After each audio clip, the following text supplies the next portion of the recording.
the secret fact of Alexander the Great. So let's begin. Alexander III of Macedon, commonly known as Alexander the Great, was a king of the ancient Greek kingdom of Macedon and a member of the Argead dynasty.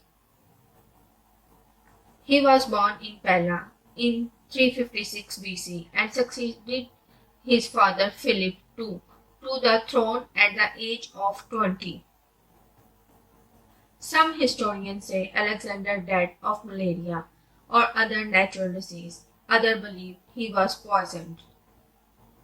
While in Babylon, Alexander became ill after a prolonged banquet and drinking habit, and he died at age 33. There was much speculation about the cause of death, and the most popular theories claim that he either contracted malaria or thyroid fever or that he was poisoned.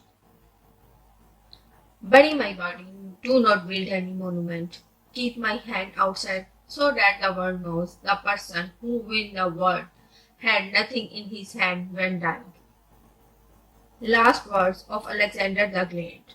Alexander, while returning home after conquering many kingdoms, fell mortally ill in Babylon. Alexander the Great was an ancient Macedonian ruler and one of the history's greatest military minds, who as king of Macedonia and Persia established the largest empire the ancient world had never seen. Alexander was 13 when Philip called on the great philosopher Aristotle to tutor his son.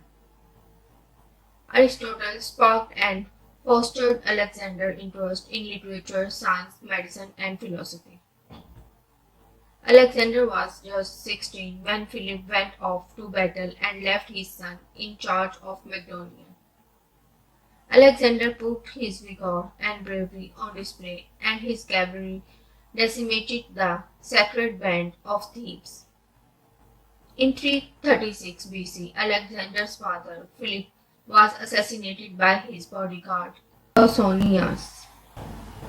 20-year-old Alexander claimed the Macedonian throne and killed his rivals before they could challenge his sovereignty.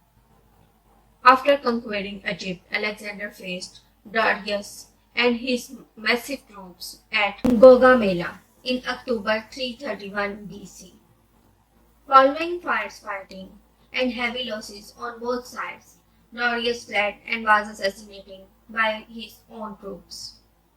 It said Alexander was sad when he found Darius' body and he gave him a royal burial.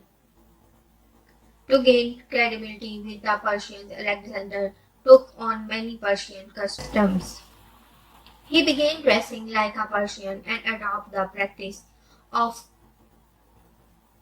proskinesis, a Persian court custom that involved bowing down and kissing the hand of others depending on their rank.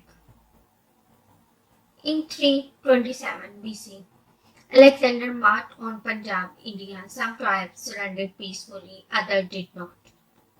In 326 BC, Alexander met King Porus and Porava at the Hyderabad River.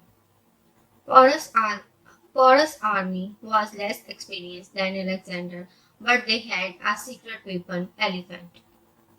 Even so, after a first battle, in a raging thunderstorm, Porus was defeated.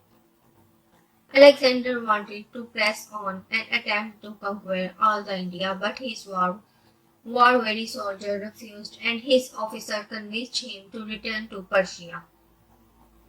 So Alexander led his troops down the Indus River and was severely wounded during a battle with the Mali. After recovering, he divided his troops, sending half of them back to Persia and half to Gadrosia, a desolate area west of the Indus River. Alexander the Great is revered as one of the most powerful and influential leaders the ancient world ever produced. Thanks for watching.